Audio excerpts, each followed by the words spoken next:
Blog Talk Radio. Hello, everyone. I'd like to welcome all of you to Ohio Exopolitics. I'm your host, Mark Snyder. We're going to be studying and looking at the Meyer material today, and I want to welcome all of you to the show. Edward Albert Meyer, he's a one-armed farmer from Switzerland.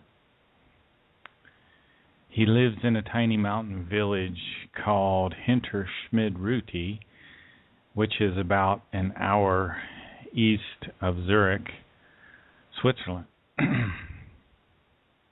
He's had extraterrestrial contact since about the age of 5 years old. And back in 1945, he would get these telepathic messages to go out into the Oregon forest near his home in Niederflachs, which was in Bulak, Switzerland.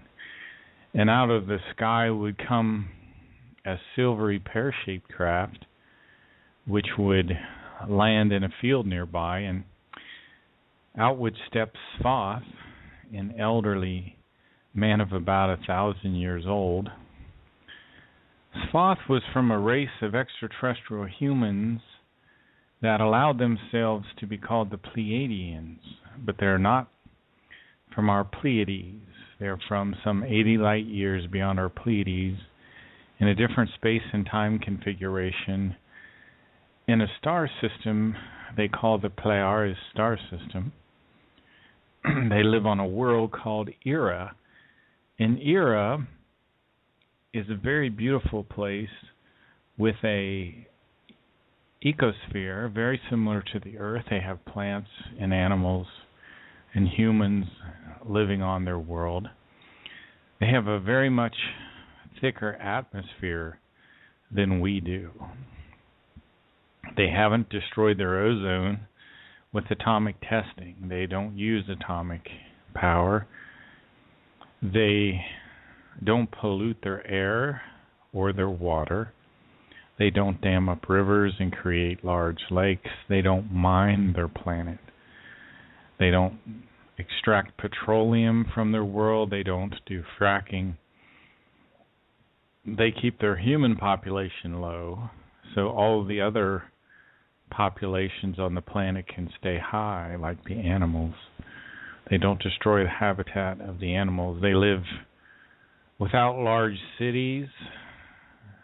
They don't stack people on top of each other in the large cities. They don't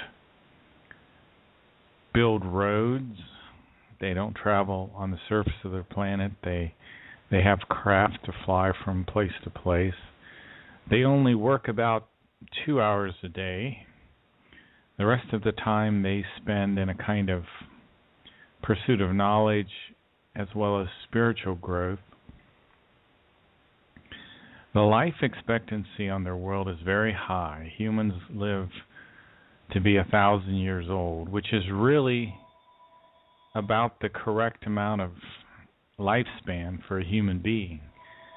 Here on the earth, our lifespans have been shortened from various reasons, one of which is the genetic manipulation that we had many, many years ago.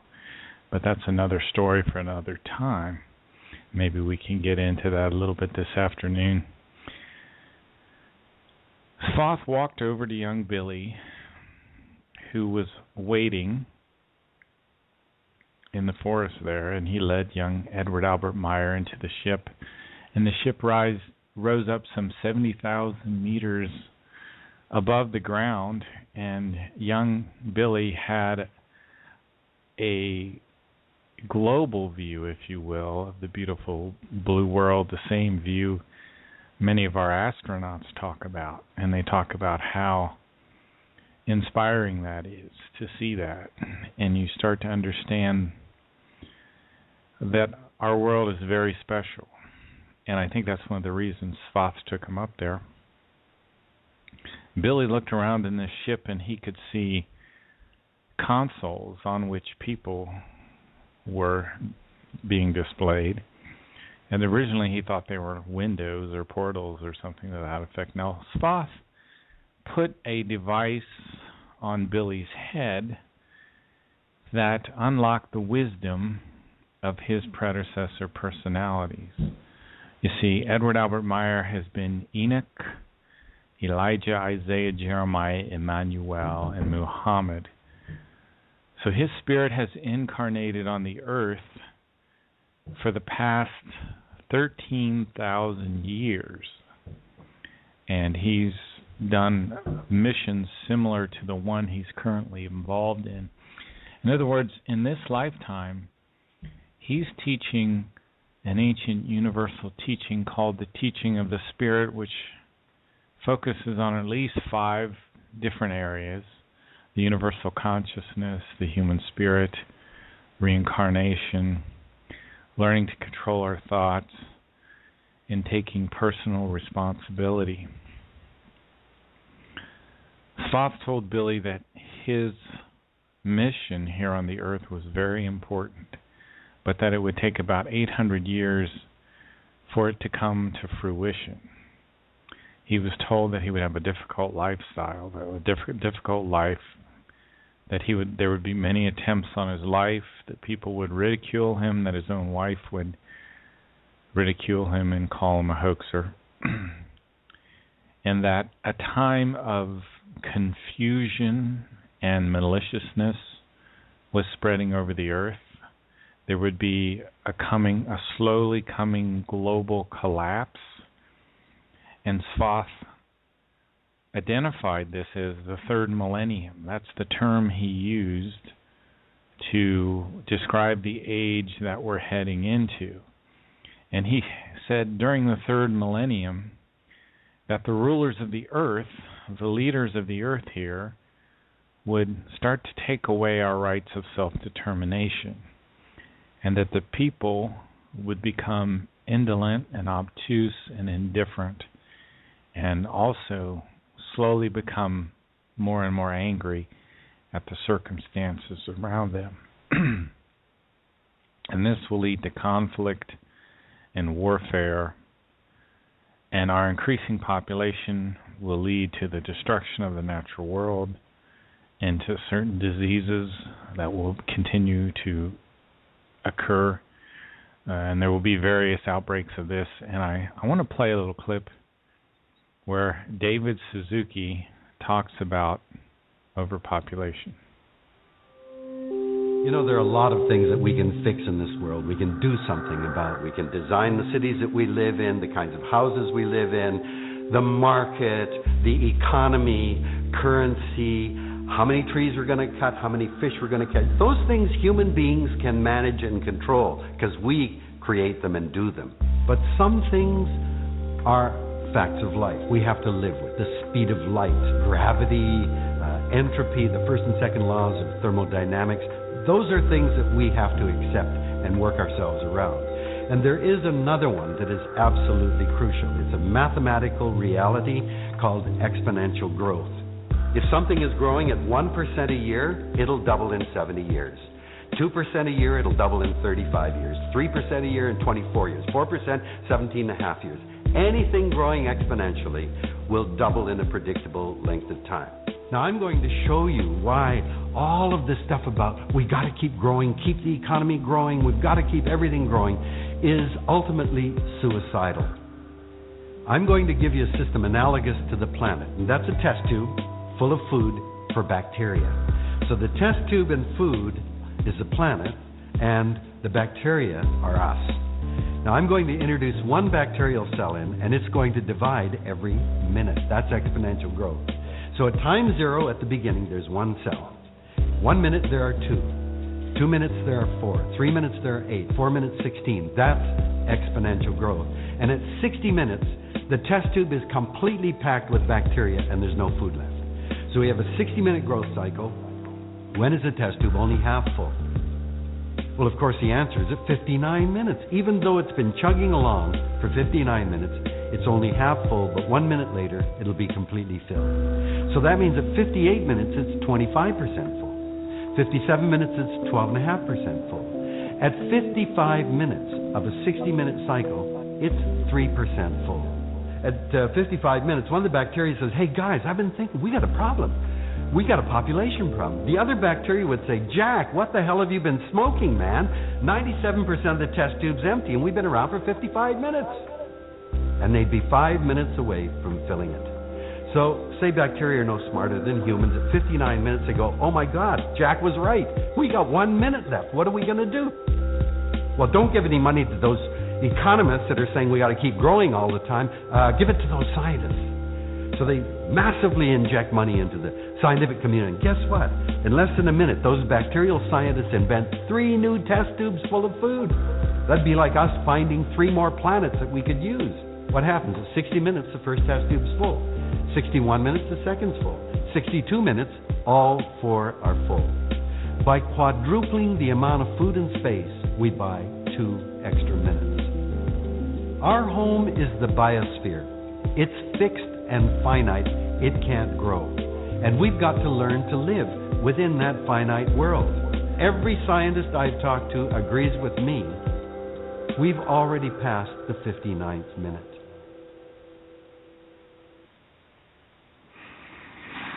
That's why I entitled the show Respect for Nature or Global Disaster. It's really our choice. One of the things that Swath taught Billy was that everything in the universe is one and that we're all connected. If you go back to the archetypal Big Bang, then that you can see the indisputable logic of that. Billy's contacts with Swath lasted for about 11 years, and then he was told that he would get his second teacher. Now, his second teacher was a woman named Asket, who was from the Tao universe, a parallel universe to ours, that was also created 46 trillion years ago when our Big Bang occurred. Asket met with Billy from the time he was 16 years old till about 27 years of age. And one of the things Asket taught Billy about was the danger of the religions on the earth and the confusion that our religions currently have.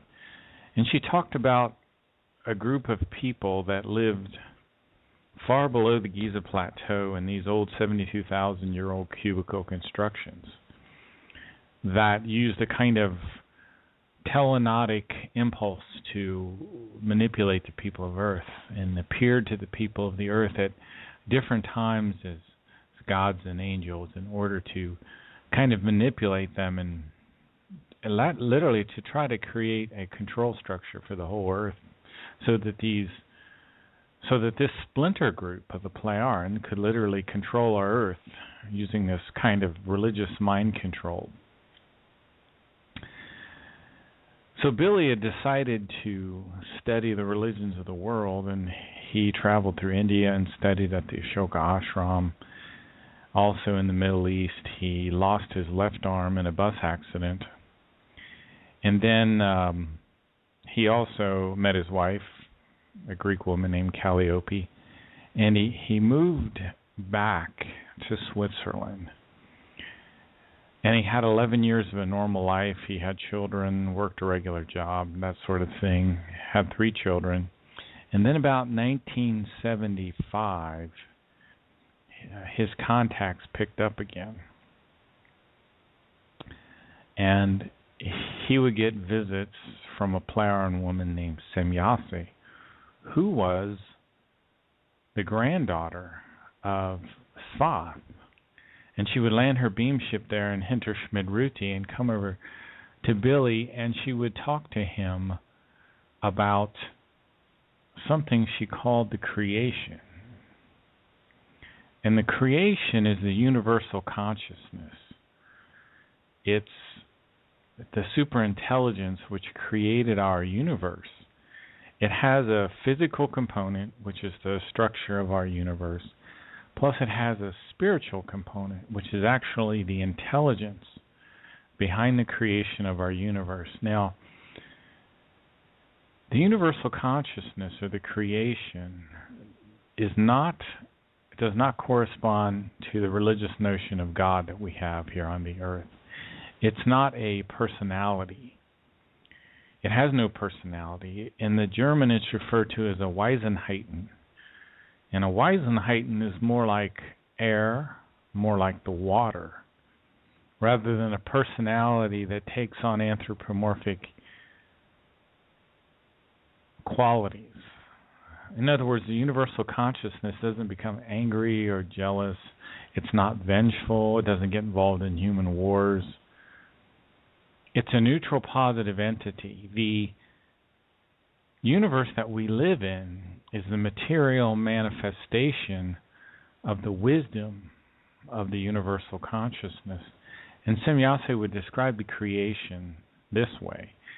She would say that wisdom and love go together, and that the creation and its laws are wisdom and love at the same time. Now, Billy, later in life, would also write many books, and based on the wisdom he got from his extraterrestrial contacts, also from the information that he could pull out of the storage banks of the universe. Evidently, our universe stores much of the knowledge and the wisdom. Every one of us has a human spirit, and when we die, that human spirit comes out of our body and it goes into the spiritual realm, where at the appropriate time it's placed back into the body of a child. But while we're in the spiritual realm, our previous life memories are stored in what's called the storage banks, and there is some preparation process for the next life, and then we're placed back into the body of a child. 21 days after the sperm fertilizes the egg, the human spirit is placed into what's called the superior colliculus, which is an area of the midbrain, and that area of the midbrain is associated with sight and with eye movement. And there's been various studies that have been done regarding mammals and regarding the superior colliculus. There's also something called the tectum, and in the tectum is the inferior colliculus as well as the superior colliculus. And all of this is associated with the midbrain. And my understanding is the midbrain is what connects the two lobes, the left hemisphere and the right hemisphere.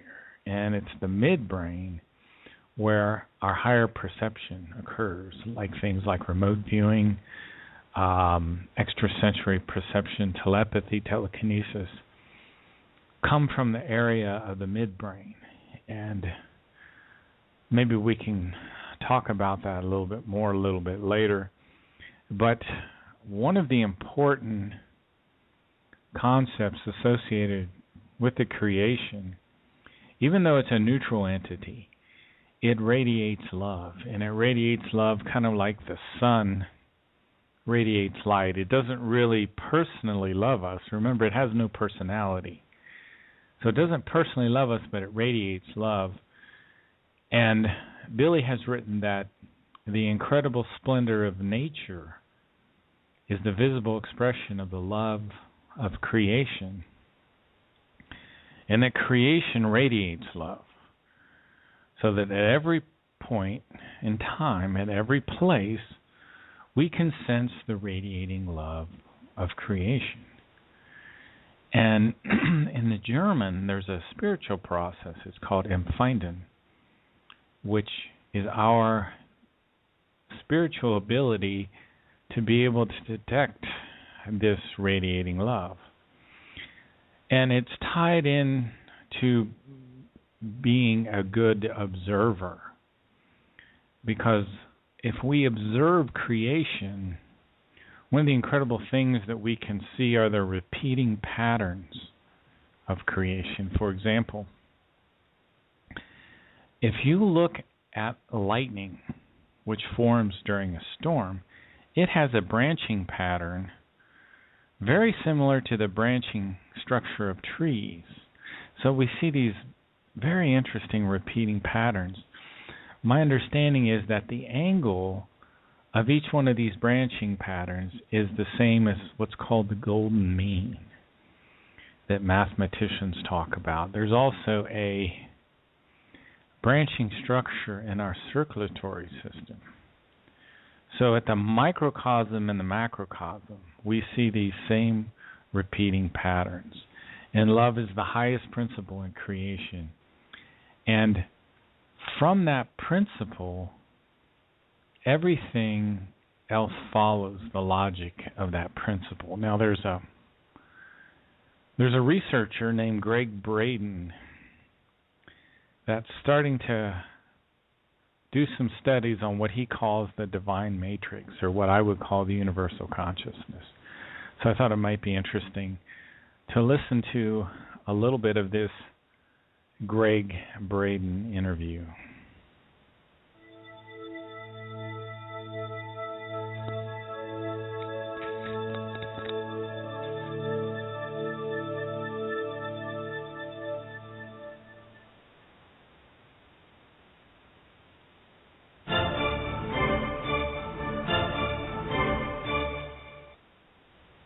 So people ask the question, what about their own negativity, their own negative feelings, thoughts, emotions, and beliefs, and how their inner experiences of negativity may affect what it is that they share in the divine matrix.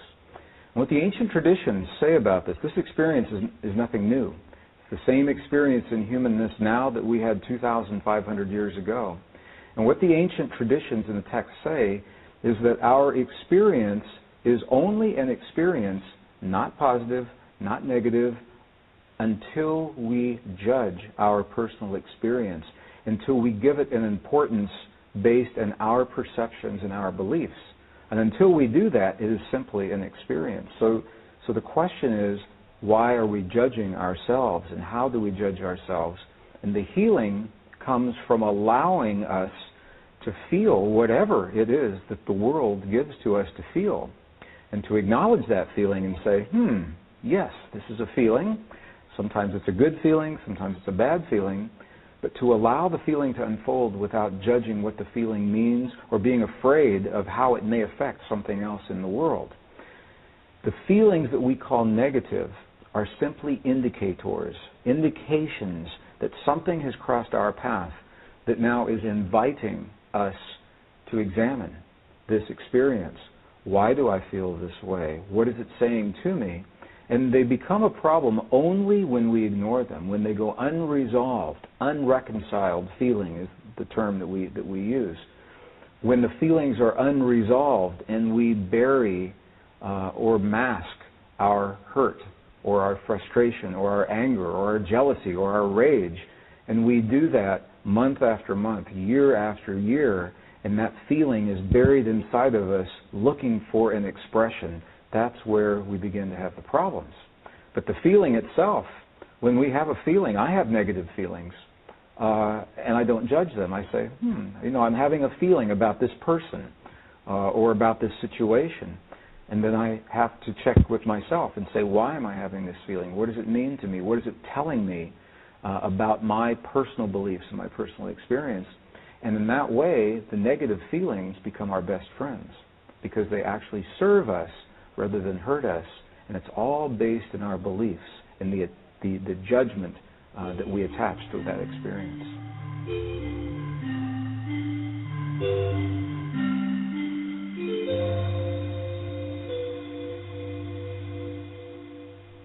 The ancient Essenes tell us in their texts 2,500 years ago, very precise language, that every human lives in this earth in three worlds at the same time. We live in the world of thought, the world of feeling, and the world of emotion. And their texts actually say to us, when these three become one, when the thought and the feeling and the emotion are merged, are married together into a single potent force, then when you say to the mountain, move, the mountain will move. Now, I used to believe that this was a metaphor, And now I have seen in the monasteries of Tibet, and I've seen with the holy and the sacred people in Bolivia and Peru, in the native traditions of the desert Southwest, in the medicineless hospitals in Beijing, China. This is not a metaphor. It is a literal fact. When thought, feeling, and emotion become one, we literally can change the stuff our world is made of. We can rearrange the atoms of matter through the belief waves that emanate from our heart. So the question is, when we are experiencing judgment and ego, what is that saying to us really? Well, the first thing it's telling us is that we are not in our heart, because the heart has no judgment and the heart has no ego. When we are experiencing those qualities, it is coming from our mind. It's coming from our inner child. It's coming from our fear, from our families, our perceptions, our conditioning. It's not coming from our heart. And this is so interesting to me because I'm using the English language now. And in the English language, the language is not designed for this conversation. Other languages are. Sanskrit, for example, ancient Sanskrit. In Sanskrit, there is one word that means the energy body of the human, for example. It is prana. In English, there is no single word for prana, so we have to take other words, put them together. Energy body or electrical magnetic field or something like that. And the same is true when we speak about the language of the heart. There is no word in the English language that describes the language of the heart. Part of my heritage is Southeastern Cherokee, Native American Cherokee. And in that tradition, there is a word that means the single eye of the heart that doesn't see right and wrong and good and bad. It simply sees what has happened with no judgment. And that word is Shante Ishta, the single eye of the heart. And so the goal of many ancient traditions, early Christian, early Jewish, early Buddhist, Native American, and now the scientific principles today, is to find a way to view the experiences of life, what happens in the world around us, our relationships, our finances, our health, through the single eye of the heart, the eye that says, yes, this is what has happened, without saying what has happened is good or bad or right or wrong.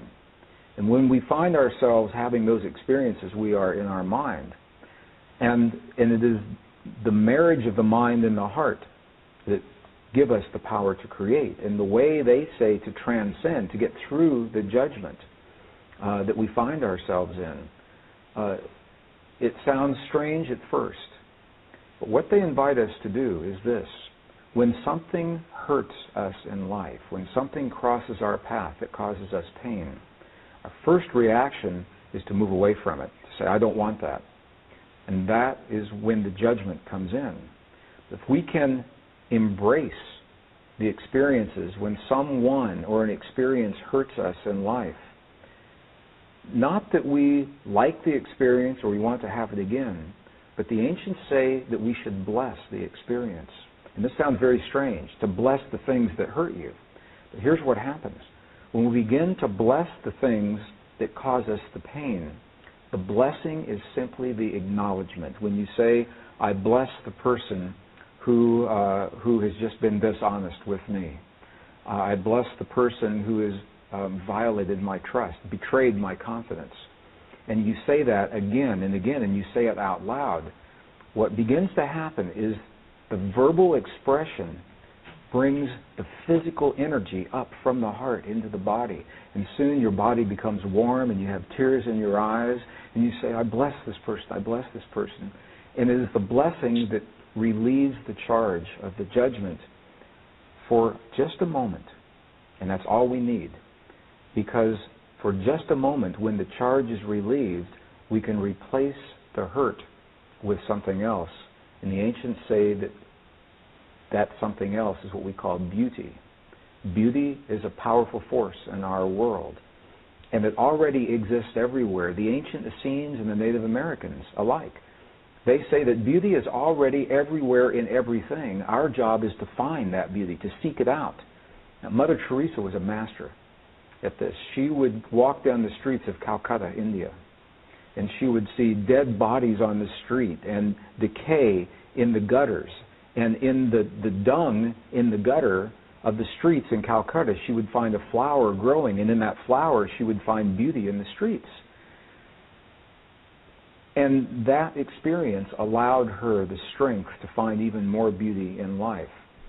So rather than judging the experiences, when they come to us, if we can look at each experience as a blessing, and when we find ourselves hurt, say, again, yes, I feel hurt, so acknowledge it first.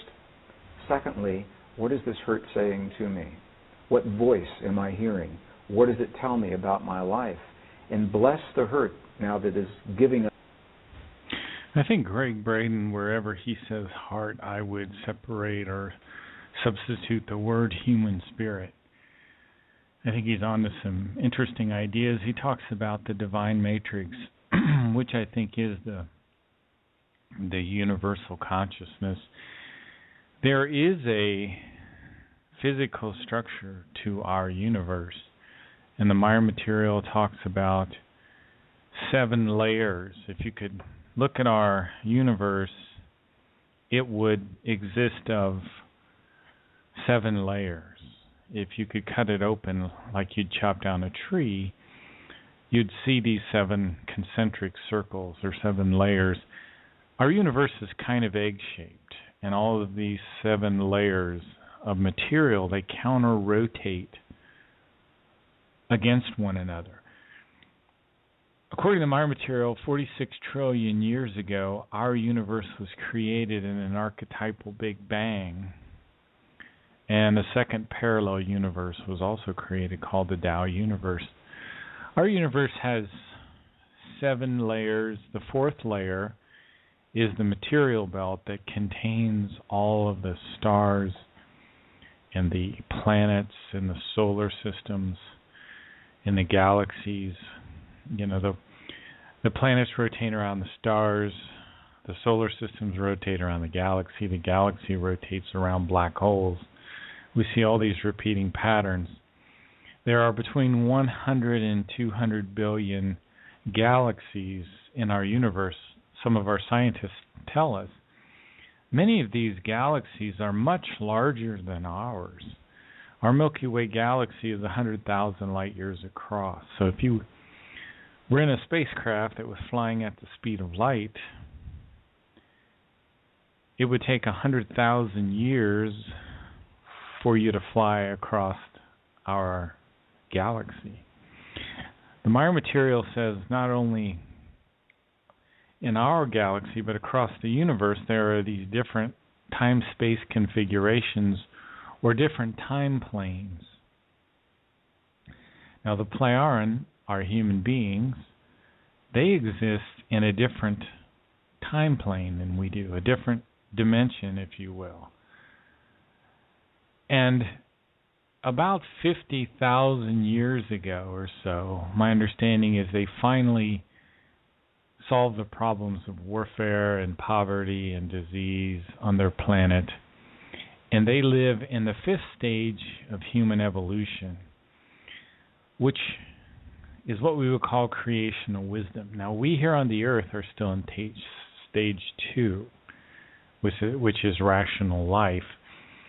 We're not always rational beings, but we have the capability to act rationally. At stage 3, we move into intelligence. In the 4th stage, that's what's called real life. And some of these extraterrestrial human civilizations in our Milky Way galaxy live in real life. That's a maturity stage. And they can travel from star to star with almost no time passing. They use kind of a hyperspace technology to jump from star to star system.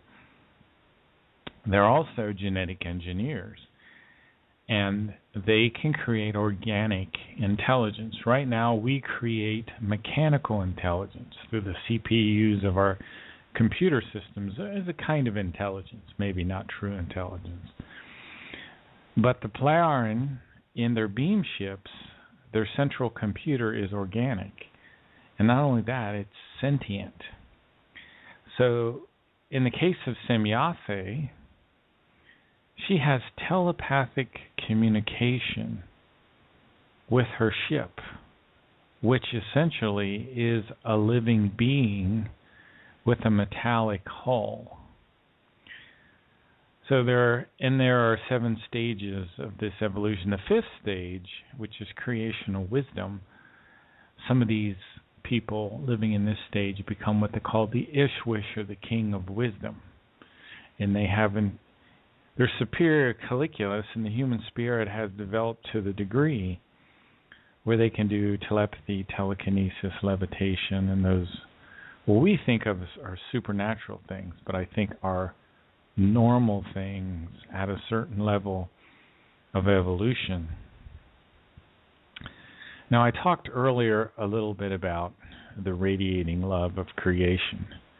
And one of the things that we need to learn here on the earth is true reverence for all life. And until we get to that point, we're probably going to continue to destroy our natural world at an alarming rate.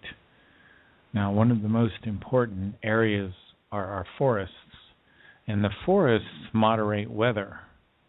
They create shade in the summer, which keeps temperatures moderate. It's the drastic change in temperatures that can cause things like tornadoes. They also absorb tremendous amounts of water, which stops the flooding and the landslides and sinkholes and things like that. They also provide shelter for animals. They stop the intense blowing of the winds. All of the aspects of nature are important for global health, global stability, and the incredible increasing human populations all over the world are destroying the natural forests. For example, in Bangladesh, a little country the size of Ohio, we have 167 million people. So one of the important things that we need to do is to start to gain a true reverence for all life, for nature, and because we either have respect for nature or we're going to have a global disaster.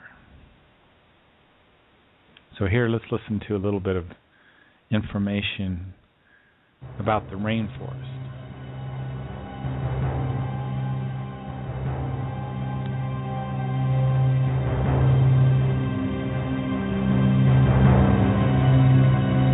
The heart of the rainforest.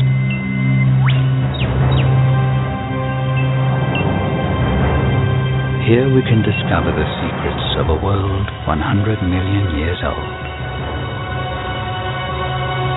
The forest has survived from prehistoric times, outlasting the dinosaurs.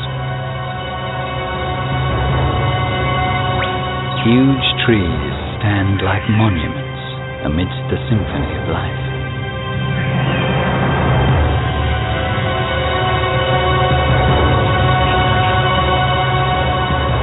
Shrouded in a translucent veil, millions of living organisms compete for light beneath the canopy.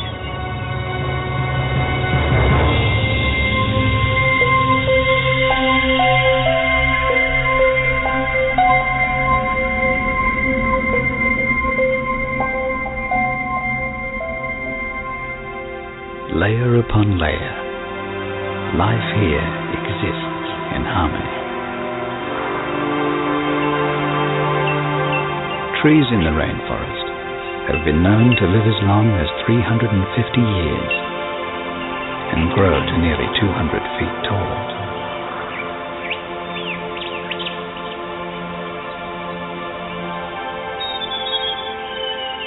Throughout the forest, trees seek sunlight.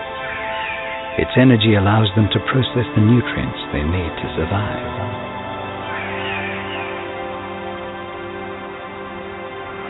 A soft carpet of moss covers these ancient Arctic beech trees as they reach ever skyward in search of the light.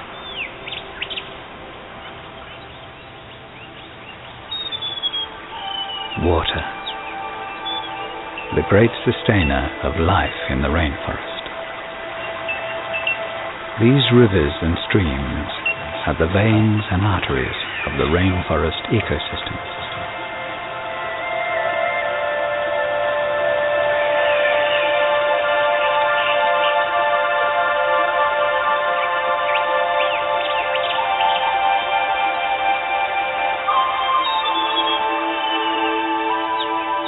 The rainforest canopy shields its vulnerable inhabitants from the harsh surrounding elements. It also serves as a home. High up in the trees, we can find birds living among the branches of the canopy.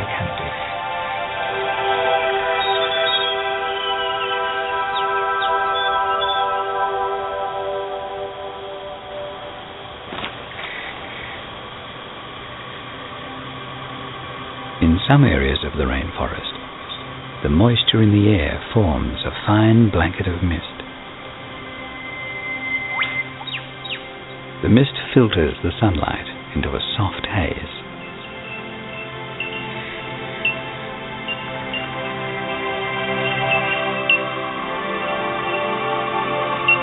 Elsewhere, beams of sunlight cut through the forest, creating dramatic glowing rays.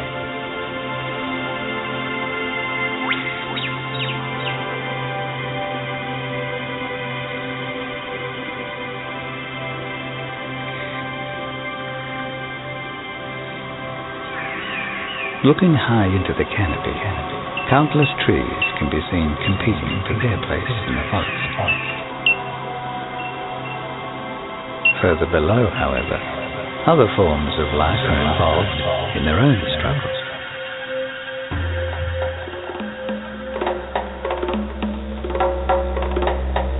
The forest teems with insect life. Nature's tiny soldiers. They are inhabitants of almost any location on Earth and flourish in the lush and fertile world of the forest floor. Imagine for a moment the enormity of the world as these creatures see it. Every stick and leaf would compare to the size of a building or a freeway.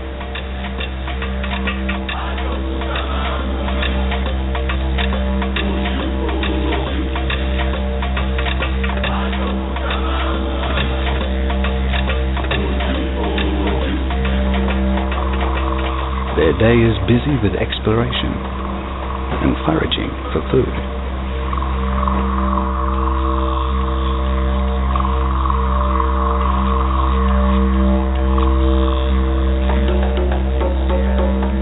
Ants follow the trails of other ants. With complex and subtle chemical communication, ants can talk perfectly to one another.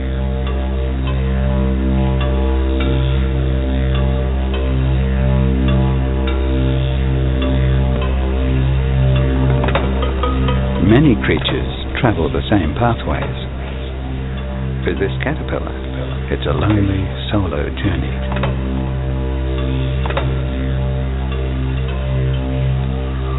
Different insects have their own ways of getting from place to place.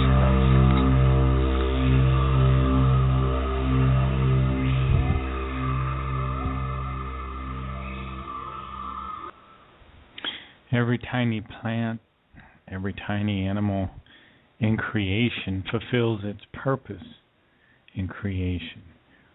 And we should be able to look at a tree and recognize the principle of love, because love is the highest principle in creation. And everything follows that principle in absolute logic. See, this universal consciousness radiates love, and the incredible splendor of nature is the visible expression of that love. Billy has a writing. It's called The Goblet of Truth, and it has a paragraph in it entitled What the Truth Knows to Say. And it goes on to explain that rivers, lakes, trees, stones, the air, the water, bushes, trees, everything that crawls and flies on the earth is a life form with a spirit form. And these spirit forms are on a journey through time, which involve many, many lifetimes. And that death is just the passage to rebirth. Rebirth into the world of pure spirit. And many of these creatures are connected by psychic vibrations, so they communicate with one another. And you can see that if you go into the forest, you can listen for the communication of nature. Listen for the cicadas, for the birds, for the peepers, for the frogs. There's all these aspects of creation. They communicate with one another. You can watch the birds as they move from tree to tree, especially this time of the year, as a unit, as if there is an invisible connection. There is an invisible connection between all of nature. Only man, with his consciousness, can close himself off from the radiating love of creation. And if you close yourself off from the radiating love of creation, the world will appear like a place without love, even though love is the highest principle in creation. And because we've closed ourselves off to creation here on the earth, we've just about created a global disaster with the destruction of our forests, the pollution of our water, the pollution of our air. We've destroyed nature, and nature is what sustains our world, sustains our planet. And when Billy was a very young boy, growing up in niter flocks, one May evening, about 3 a.m., he woke up, climbed out a lower window in his bedroom, and he looked up at a beautiful starry night, and he saw the beautiful light that radiated from the stars. And he recognized that there was another light, an invisible light, which he called the radiating love of creation. And he said that my life exists because of the radiating love of creation. And without the radiating love of creation, nothing would exist that does exist. So let's listen to another clip here on our rainforest.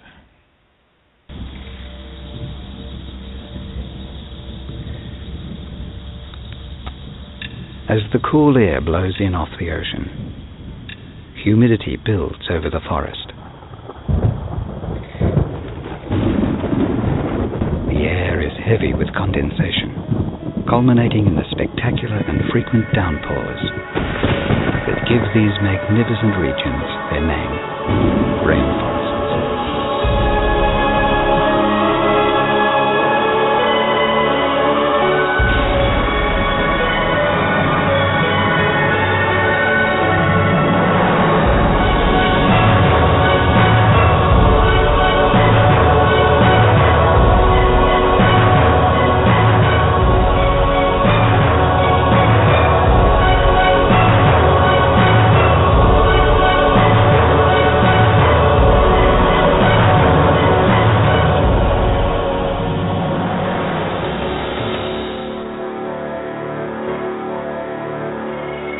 There's a quiet still as the brooding clouds draw near.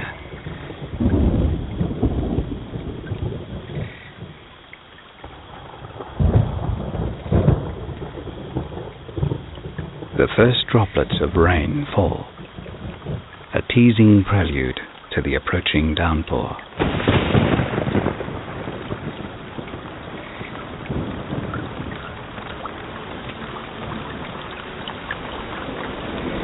Rain falls in vast quantities in the forest, with millions of liters pouring down each day.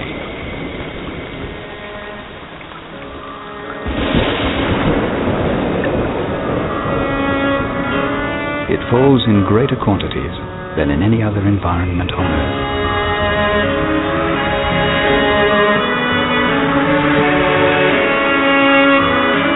The plants will only absorb about 1/4 of the rainfall. The rest will soak into the soil, flow into the streams, or simply evaporate into the air, creating the humid rainforest environment. Long after the rain has stopped, drops of water continue to fall from the leaves and branches of the canopy, eventually trickling to the forest floor. Groundwater continues to flow, freshly joining myriad streams that weave through the forest. For some trees, this can prove disastrous. Having grown so tall in the desperate quest for sunlight, many trees lack the root structure to stay upright in the softened ground.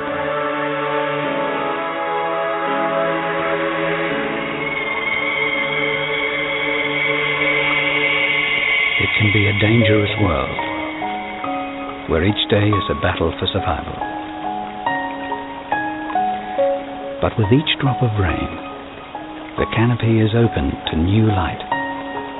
New plant life is given its chance to strive for the top.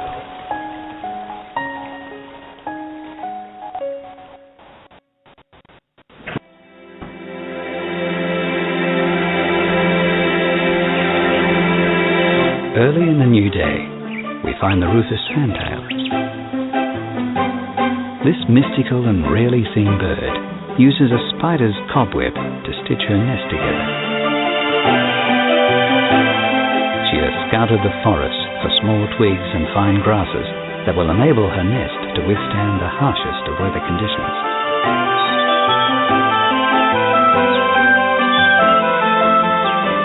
The multicolored king parrot. This magnificent bird eagerly feasts on sweet berries, taking advantage of the morning light. The rainforest is home to many amazing wonders, like this giant fungus. It spreads its spores by releasing them as a fine powder into the morning air. This beautiful landscape provides all the essentials for raising a family. The rufous fantail takes every precaution to keep her eggs from harm. She is an alert mother and guards her eggs jealously through the long incubation.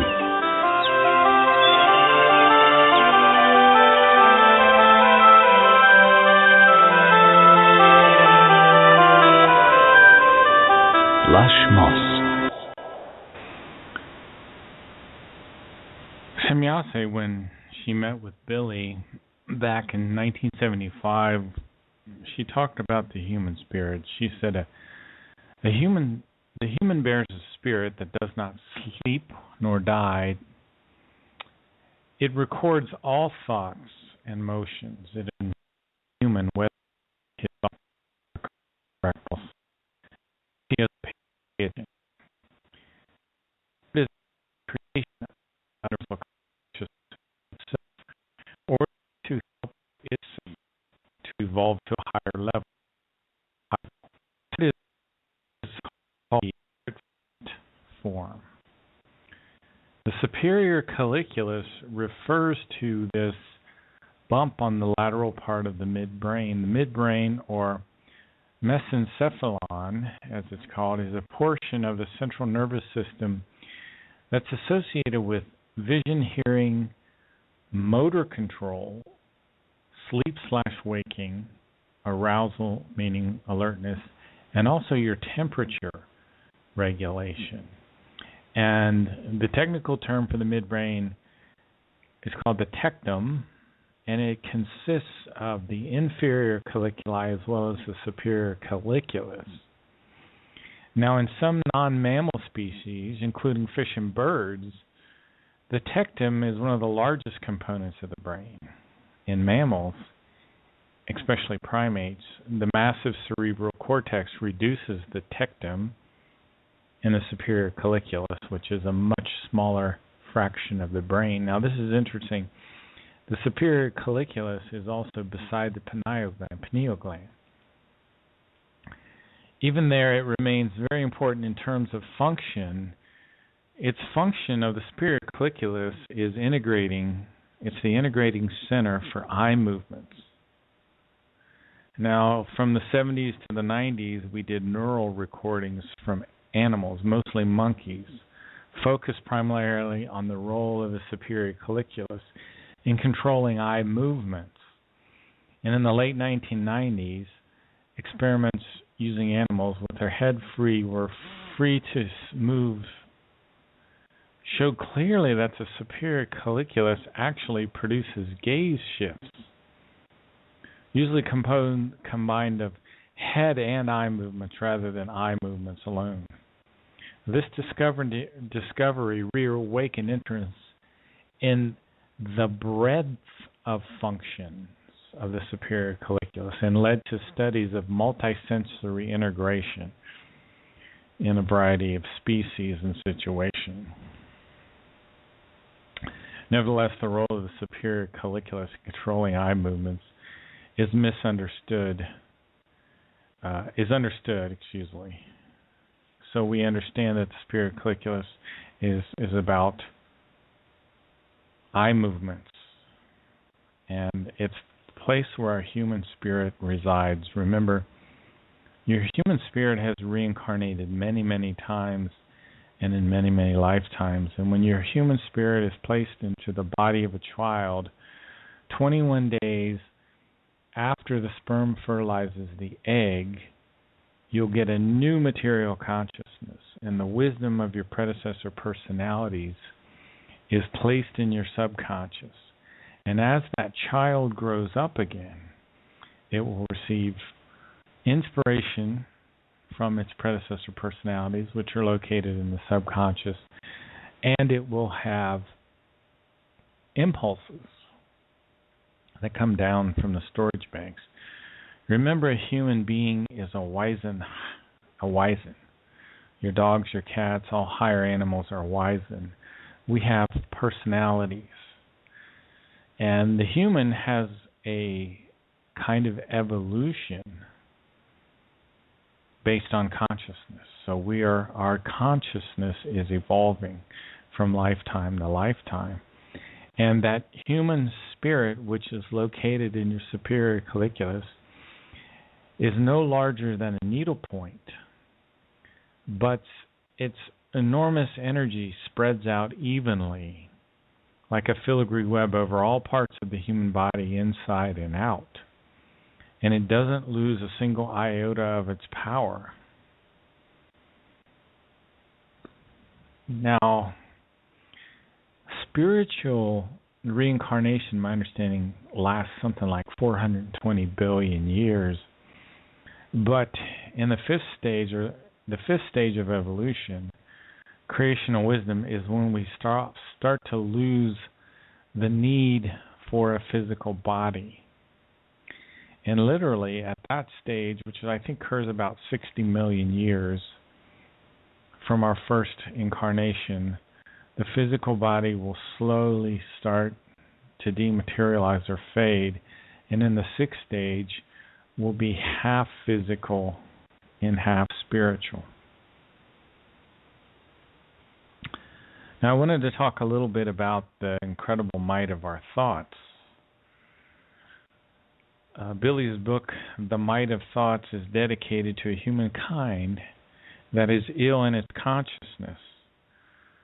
Now, what happens here on the earth is what's called asartang, which means to get very bad, out of control of the human nature, the good nature.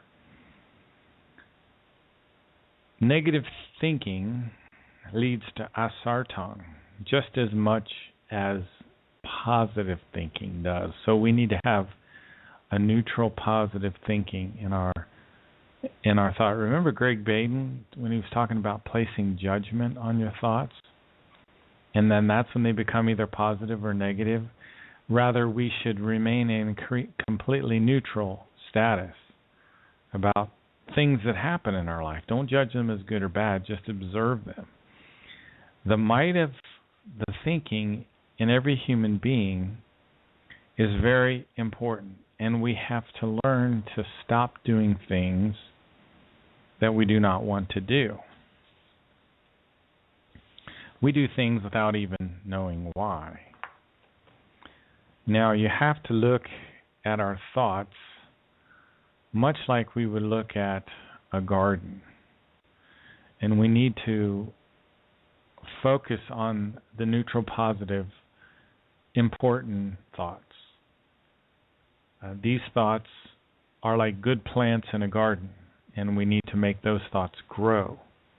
That's why Billy states that the human being must make an effort to clarify his or her thoughts so that they become more valuable, more purposive, more productive. And for me, clarifying the thoughts is when I go over and over again over something. And it makes things less confused and more comprehensible.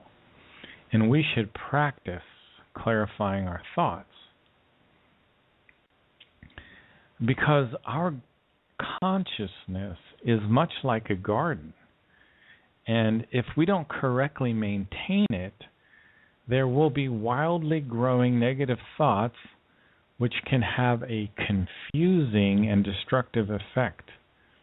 These wildly growing thoughts are much like the weeds that appear in our garden. So we need to reach in, grab those weeds by the roots, and pull them out. These weeds, these wildly growing, uncontrolled thoughts, they can develop a life of their own, and they can choke out all the good thoughts. And we have to watch for negative, repeating thoughts. And I want to read this little section from the Might of Thoughts book. But the reason that physically disturbed human beings of all kinds only see black in black, and therefore negatively, is that their personal ability is very limited, whereby the world of thoughts also inevitably falls prey to a limitation and is only able to move in a narrow framework which only allows limited and negative perceptions. The thoughts are thereby forced into a cycle in which the same thoughts and themes appear over and over again. Have you ever had a thought that repeated over and over again? A wildly growing thought like a weed in the garden of your consciousness, which was choking out all the other good thoughts? Once such a rotation of the thoughts begins to operate, the human being who is controlled by it is barely able to free him or herself. So these thoughts can be so negative and so powerful that we can't free ourselves. You have to broaden your perception in order to free yourself from these thoughts. Let me read again here. Only too quickly can happen that the capacity for perception is impaired through negative and wrong. In certain aspects, a delusional state is called forth. I think in many people in our world today, there is a delusional state that has kicked in. UFO community, I see it in the religious community. As a matter of fact, there is a fine line between insanity and genius. And the human being can fall prey to any time, into delusion, into insanity, into a psychological illness. So being responsible for our thoughts and our action not only helps us to learn towards the better and the good for this lifetime, but it also helps us in future lifetimes. Because remember, death is a temporary escape from the material world. We have to come back. And that's a thing that we've studied again and again here on Ohio Exopolitics. Here's Ian Stevenson, the work of Ian Stevenson, talking about children's past life memories. This little boy is referred to as Sam in case studies. A year and a half before he was born, his grandfather died. When he was about 18 months old, his dad was changing his diaper one day, and Sam looked up at him and said, "When I was your age, I used to change your diaper." Since 1996, Dr. Jim Tucker, a psychiatrist at the University of Virginia, has been gathering case studies of past life recognition in children that could prove that a soul returns to Earth in another body. We've now got 2,500 cases in our files from all over the world. Many people believe in some form of reincarnation. The concept dates back to 800 BC and the Hindu Upanishads. Beginning in India, the belief that some essential part of ourselves may return after death to a new body is now being examined by some scientists as another way to prove the survival of consciousness. Can the study of past life recollections support this theory? The answer may lie within young children's memories. Very young children, usually between the age of 2 or 3, who start reporting that they have memories from having had a past life. Some of them talk about being deceased relatives, but others will talk about being strangers in other locations. And if they give enough details, like the name of the other location, people have often gone there and found that, in fact, someone had died in the recent past whose life matches the details that the children gave.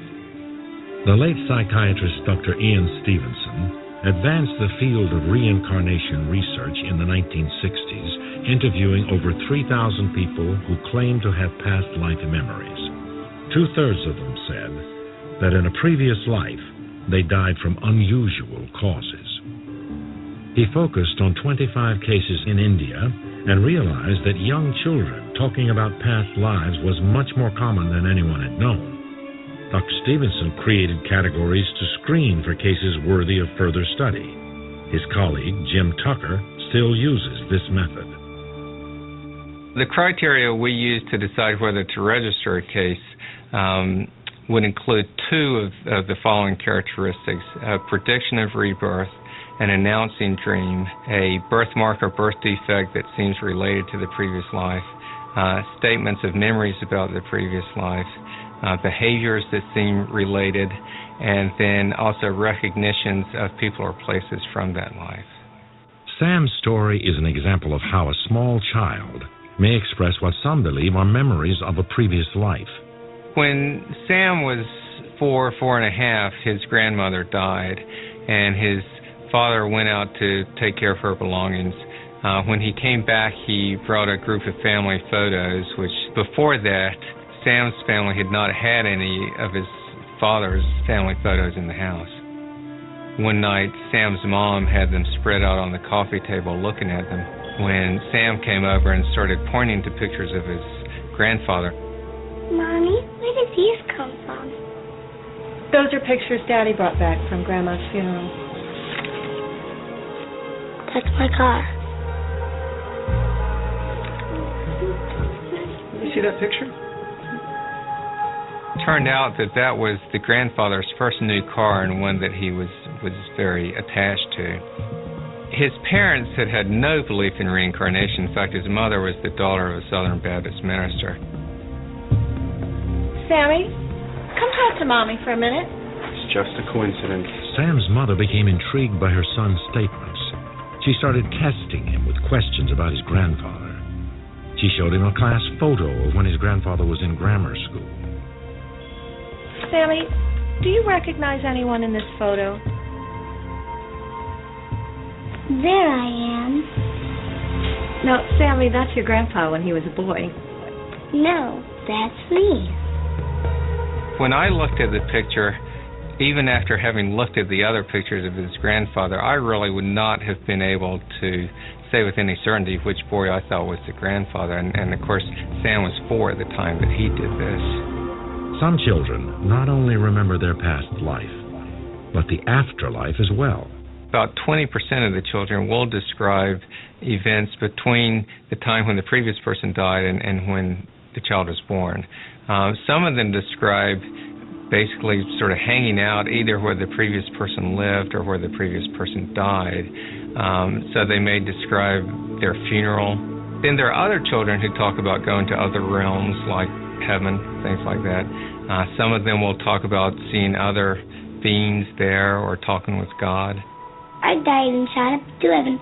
God gave me a ticket that let me come back down to earth. This is not part of our everyday experience to have people talking about past lives. If the children are able to describe memories that then turn out to be accurate for somebody who lived and died in the past, then this suggests that memories or something connected with memories can carry over possibly after the death of the body. I've had a number of friends and acquaintances who have said that their children, when they were 2 or 3, would make one sort of unusual statement. Like there's one woman who said her child said, "In my last life, I drove a big truck." This was as they were riding down the road one day. Never said anything else. And, you don't make too much of that. But in these cases, the children don't stop after 1 or 2 statements. When children continue to talk about having had a past life, they may offer more specific details. Do you remember your family? Some people turned my sister into a fish. Who turned her into a fish? Some bad guys. She died. The father had only recently heard about the sister being murdered 60 years before, and then her body had been dumped in the bay. And he felt absolutely certain that the boy had never heard about it. Some people point out what they believe to be flaws in Tucker's studies. How do we know all these things actually happened? That is, the boy said this, he pointed there. I presume these are anecdotes and stories told by the parents, recounted to the author, who then writes them down. We know from research on memory, from research on how much parents influence their children, and the reconstruction of events and how unreliable that is, exactly how that can be distorted. Some people have argued that it's the parents' enthusiasm for a case that makes it stronger than it really is. So one of the things we code for is the parents' initial attitude about a case. And when I looked, I found that, in fact, the initial attitude has no correlation whatsoever with how strong the case ultimately appears to be. Memories aren't the only signs of a former life. In Dr. Tucker's cases, a more rare occurrence is when physical characteristics carry over from one body to another, from one life to the next.